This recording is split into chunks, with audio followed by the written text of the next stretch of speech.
Ry olo-pirenena malagasy, zonao ary fanamboanao ny mandany fahalovana. Izany loha hevitra izany no entin'ny firenena mikambana ankalazana ny andro iraisam-pirenena iadina amin'ny kolikoly anio. Mifanindran-dalana amin'ny paikady-pirenena malagasy izany loha hevitra izany, izay mifototra indrindra amin'ny fandavana ny kolikoly amin'ny endriny rehetra. Ny fanabeazana izay matimatesantsika dia mikendry ny fambolena toe-tsaina mandany fahalovana.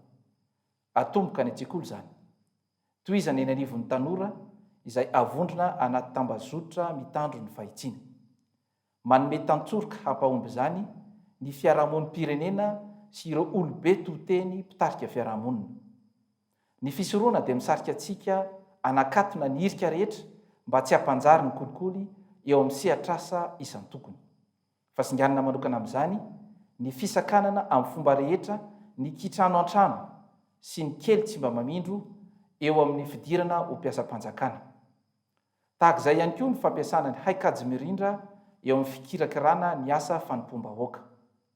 Tsy latsa-danja amin'izany ny fametrahana fepetra miantoka ny mangarahara eo amin'ny fitantanana ny seha-piariana ara-toekarena tsy miankina. Tsy ho lavorary anefa ny fanatanterahana ny ady amin'ny kolikoly raha tsy ampiarina sy tsy misy tomika ny lalàna ho an'ireo zaimini miopefy. Izay no antony ampiarana ireto paikady roa manaraka ireto.